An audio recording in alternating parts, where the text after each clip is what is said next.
এই নির্বাচনে কাউকে ভোট প্রভাবিত করে জয়ী হতে দিব না। আমরা কারো বিরুদ্ধে অভিযোগ করার জন্য এই নির্বাচনের দিনে আসি নাই। উৎসব মুখর পরিবেশে আজকে আমি আমার যে ভোট, এই ভোটটি আমাদের 11 দলীয় ঐক্যবদ্ধ বাংলাদেশ এর যে আমাদের পঞ্চগড় 1 আসনের প্রতীক শাপলাকলিতে আমি ভোট দিয়েছি এবং গণভোটে আমি হ্যাঁ ভোট দিয়েছি।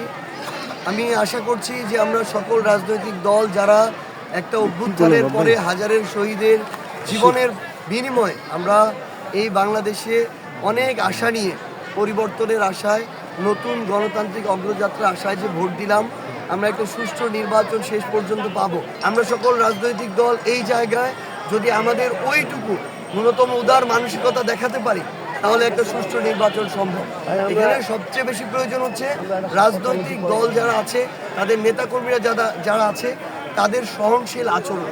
আমরা বিগত কয়েকদিন ধরে আমাদের এই পঞ্চগড় 1 আসনেই অন্যান্য বিএনপির যারা নেতাকর্মী আছে তাদের জায়গা থেকে বিভিন্ন জায়গায় ভোটারদেরকে বাধা দিতে দেখেছি, হুমকি দিতে দেখেছি, ভয়ভীতির পরিবেশ তৈরি করতে দেখেছি। আমরা প্রত্যাশা করব যে অন্তত আজকে নির্বাচনের দিনে এই ধরনের কোনো অনাকাঙ্ক্ষিত আচরণ হবে না। আমরা কারো বিরুদ্ধে অভিযোগ করার জন্য আমরা এই নির্বাচনটা আসলে এই নির্বাচনের দিনে আসি নাই। আমরা চাই যেন আমাদের কারো বিরুদ্ধে অভিযোগ না করতে হয়, সেই পরিবেশটা যেন সবাই বজায় রাখে।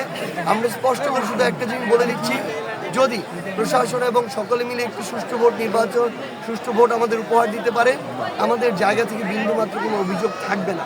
কিন্তু এই জায়গায় আমরা যদি কোনো ধরনের পেশি শক্তির প্রয়োগ দেখি, কোনো ধরনের ভোট কেন্দ্রে বাধা দেওয়ার আমরা অভিযোগ শুনি, আমরা যদি আমাদের জায়গা থেকে ভোট গণনা কিংবা সামগ্রিকভাবে ফলাফল দেওয়া পর্যন্ত কোনো ধরনের প্রভাবিত করার আমরা কোনো অপচেষ্টা দেখি, আমরা প্রশাসনকে বলবো প্রথমত আমরা তাদের উপর আস্থা রাখবো যে তারা এটাকে রুখে দিবে।